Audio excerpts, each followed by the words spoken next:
दोस्तों, हमारे मन में कई बार ये सवाल उठता है कि हमें कितने घंटे रोज पढ़ना चाहिए जिससे कि हम सक्सेसफुल हो जाएं, हमारा एग्जाम क्वालिफाई हो जाए या फिर हम टॉप कर जाएं।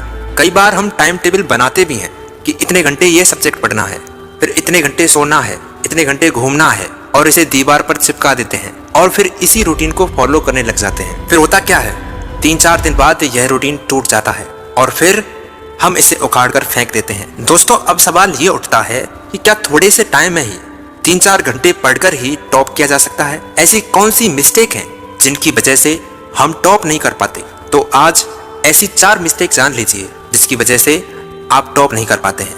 पहली मिस्टेक है कंटिन्यूटी।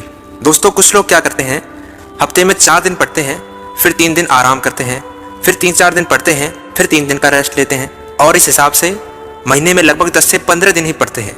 बाकी का पूरा टाइम मौज मस्ती में निकल जाता है और फिर जब एग्जाम आते हैं तो 15-15 घंटे पढ़ने की सोचते हैं। दोस्तों, जरूरी ये नहीं है कि आपकी नॉलेज कितनी है, आप कितने इंटेलिजेंट हैं। जरूरी ये है कि आपके अंदर कंसिस्टेंसी है या नहीं। अगर आपके अंदर कंसिस्टेंसी है तो आप बड़े से बड़ा एग्जाम आसानी से निकाल लोगे। आपने अपनी क्लास में कुछ बच्चों को देखा होगा कि वे मौज मस्ती भी खूब करते हैं, गप्पे भी मारते हैं, खेलने भी चले जाते हैं और फिर भी उनके मार्क्स सबसे अच्छे आते हैं। उसकी सबसे बड़ी वजह उनकी कंटिन्यूटी, उनकी कंसिस्टेंसी ही है, क्योंकि वे पढ़ने के टाइम पर सिर्फ पढ़ते ही हैं और खेलने के टाइम पर खेलते हैं। इसलिए चाहे आप कम पढ़ो लेकिन रोज पढ़ाई करो। चाहे घर में शादी हो, दोस्त घूमने जाएं, पार्टी हो, फंक्शन हो, कुछ भी हो, चाहे धरती हिले, चाहे अंबर गिरे, पढ़ना है तो पढ़ना ही है। 4 घंटे फिक्स कर लिए हैं तो 4 घंटे पढ़ना ही है।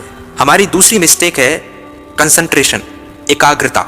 दोस्तों, कई बार हम पढ़ने तो बैठ जाते हैं लेकिन हमारा मन नहीं होता है, बेमन से पढ़ते हैं। माला तो कर मैं फिरे, जीभ फिरे मुख माही, मनुआ तो दम दिशा फिरे, यह तो सुमिरन नाही।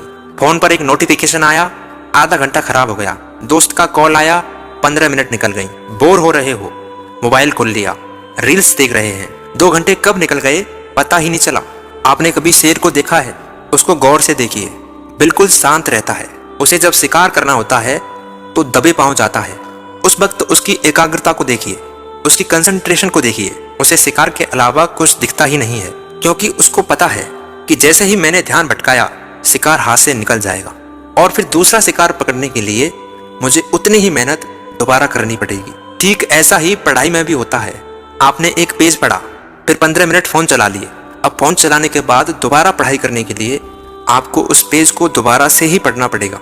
और अगर आपने शांत मन से, एकाग्रता से पढ़ा तो सारे शब्द आपके दिमाग में छप जाएंगे। हमारी आंखें कैमरे की तरह काम करती हैं। इनसे आप कितनी अच्छी क्वालिटी का फोटो ले सकते हो, यह आपकी कंसंट्रेशन पर डिपेंड करता है। दोस्तों, तीसरी टिप है स्मार्ट वर्क। स्मार्ट वर्क का मतलब यह बिल्कुल नहीं होता है कि आप मेहनत करना ही छोड़ दें। मेहनत आपको करनी है और खूब करनी है। स्मार्ट वर्क का मतलब होता है चीजों को स्मार्ट तरीके से समझना। अगर आपको एग्जाम में टॉप करना है तो सबसे पहले उस एग्जाम के पैटर्न को समझिए कि किस तरह के क्वेश्चन उसमें पूछे जा रहे हैं। हर एग्जाम का पैटर्न अलग अलग होता है। हम क्या करते हैं, पढ़ने के लिए ढेर सारी बुक्स को इकट्ठा कर लेते हैं, फिर एग्जाम का पैटर्न समझे बिना ही उन्हें जगह जगह से पढ़ना शुरू कर देते हैं और फिर 3-4 दिन बाद जो भी पढ़ते हैं वो सब भूल जाते हैं। दोस्तों, यहाँ हमारी पढ़ाई में कमी नहीं है। आपने हार्ड वर्क तो किया लेकिन हाथ पल्ले कुछ नहीं आया।